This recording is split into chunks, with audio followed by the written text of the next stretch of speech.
السلام علیکم. با عرض ادب و احترام، بنده که قریب 20 سال میشد در همین جا زندگی میکنم. در نزد خانه همون همین که یک پول زیبایی است که هر وقت فرصت دست دهد اینجا گشت گذار میکنم و حالا هم که اینجا سیر داشتم یک بیت فردوسی به یادم آمد که میگوید چو شادی بکاهد روان، خیرت اندر میان بگردد ناتوان. و همین اندیشه ها به سوی آن کشیدند که چرا ماه‌های اخیر، شاید که بلکه سال دوم است که بسیاری ها از مشکلات روانی میگویند. یک وقتی که حتی با دردها و یک مریضی های جسمی مراجعت میکنند، وقتی که تشخیص میکنه شکر خدا که جسم هایشان سالم است، ولی همون یک افسردگی، یک هیجان، ترس و امثال اینها در وجودشان پیدا شده است و این هم یک چیز طبیعی است. وقتی که قریب 2 سال می شود که یک عفونی همگیر تمام دنیا را تکان میدهد و به لرزه آورده است و مشکلات های اقتصادی و سیاسی و غیره ایجاد کرده است و یک میلیون ها آدمان را مجبور ساخته است که به حالت انقضایی گذرند. طبیعی است که مشکلات های روانی پیدا می شوند و این تشخیص را خیلی خوب فردوسی در همین بیتش کرده است که میگوید چو شادی بکاهد روان. و ببینید که چه زیبا گفته است. و اگر که از دل ما شادی که پرید، طبیعی است که روان اذیت میکشد و چون اذیت روانی که دیدیم، خیرت هم دنبال درد اذیت خود میشد، نه دنبال فرح و پیشروی و حالتهای مثبت خودش. و این هم می توانند که حتی دردهای جسمانی ایجاد کنند که این را در علم تیپ پسیخوسوماتیک میگویند، یعنی همون بیماری های جسمی که در اساس همین اذیت های روانی پیدا می شوند. و چون این به یادم آمد فکر کردم که شاید می ارزد که یک سلسله همون نوارهایی که ایدی روان پزشکی باشند همونها را پیشکش مخلصان کنیم و اگر قابل قبول باشد دوام میدیم. ولی حاضر میخواهم که یک نقطه کوتاه را قید کنم که چطور میتوانیم خودمان تا اندازه از همین گرفتاری ها رهانیم. با خواست خدا این کار هم امکان دارد. اگر در خاطر داشته باشید، هر کسی که در خاطر دارد، بازار صابر یک شعر داشت که گفته بود من وطن را از قفای پاده پیخست کردم، روز و شب با 5 حس ذاتیم حس کردم، با زبان و چشم و گوش و با دماغ و دست پا، با چشیدن، با شمیدن، با چمیدن، با سماع. یعنی همین 5 عضو حس داریم که ما طریق آنها اطلاعات های منفی یا مثبت را با وجود خودمان وارد میکنیم. 5 کاریز، 5 کانال ورود اطلاعات هاست.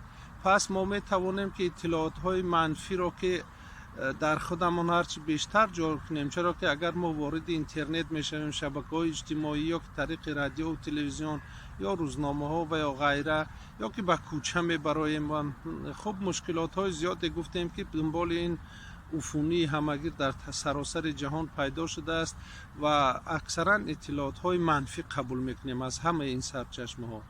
پس تصور کنید که شما در دست یک ظرف دارید که تا نصفش آب است و بگیریم که همون آب این یک اطلاعات های مثبت است و خالگی این ظرف گویا که اطلاعات های منفی است. و چنین اگر تصور کنیم، پس ما اگر که بخوایم اون اطلاعات های منفی رو از اون ظرف بیرون کنیم، این رو ما نمیتوانیم. ببینید اون یک چیز حواس و آن رو گرفته و بیرون کردن نمیشد.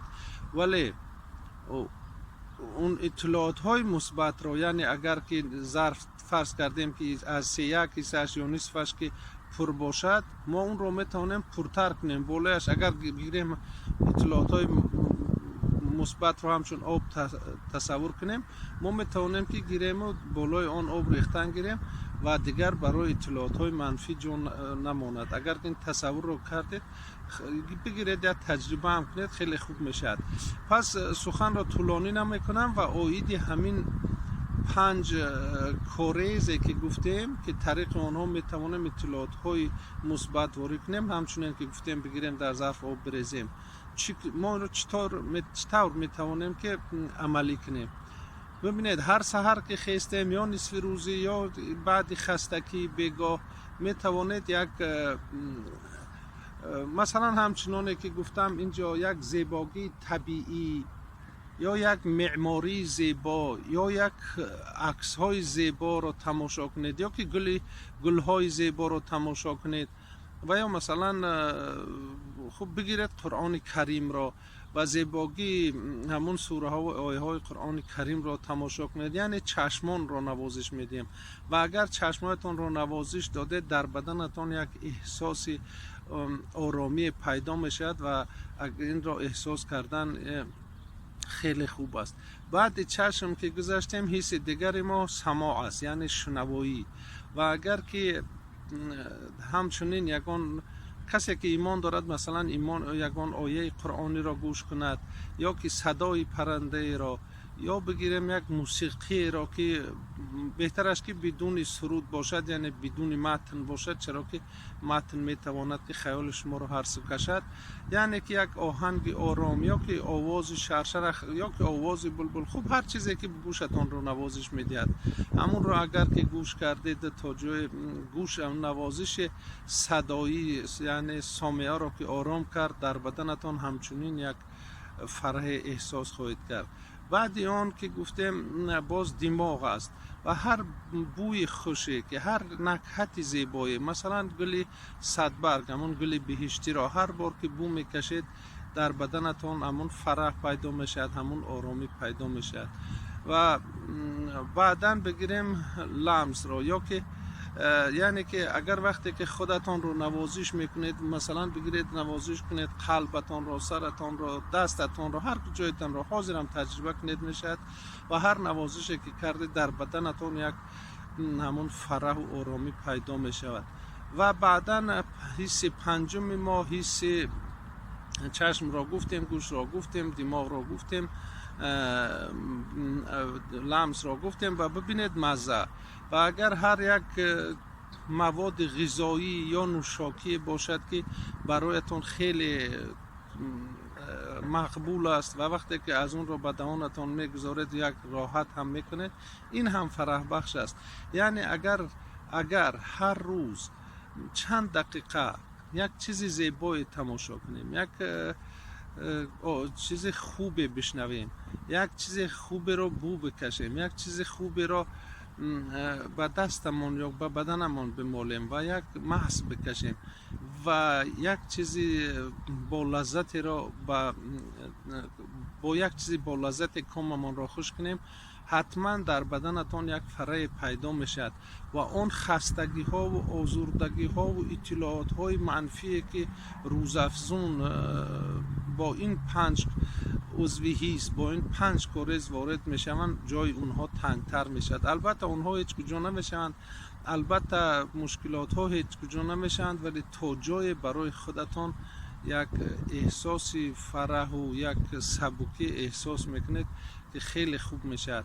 البته به قول سیدا نیست آسان سیدا از قید خود بیرون شدن، ناله چندان کردم این زنجیر تا از پا فتاد. البته آسان نیست این کارها را کردن و هیچ کس هم نمیگوید که آسان است، ولی برای خاطر به آرامی روانتان، برای خاطر حفظ خیردتان، برای بهداشت سلامتی جسمی این کار که اگر کرده شود حداقل 3 هفته بعدا دیگر یک عادتی هم پیدا میشد و تا جای خودتون را خوش و شاد احساس میکنید.